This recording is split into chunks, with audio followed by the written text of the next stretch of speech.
This has been my view lately. I've been absolutely loving this electric scooter. Hi, this is Brad with WTI.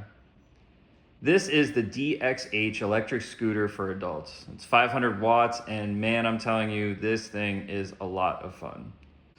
What I enjoy about it, its top speed is 19 miles per hour, which is a lot of fun just cruising around the neighborhood. It's easy to charge. It has a lot of cool features like the blinkers on it that make noises and lights, which is nice, especially when you're riding at low light or even at night.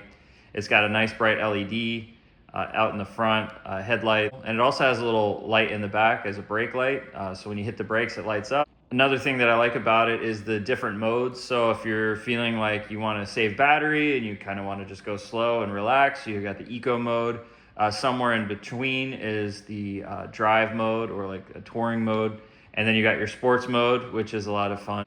And then also the scooter connects to the app. So if you want to see how far you've gone, what your average speed is, the exact percentage of the battery life, it's all there on the app, which is easy to connect with Bluetooth. Well, that's why I've been enjoying this so much. You've got to try it. And that's my point of view.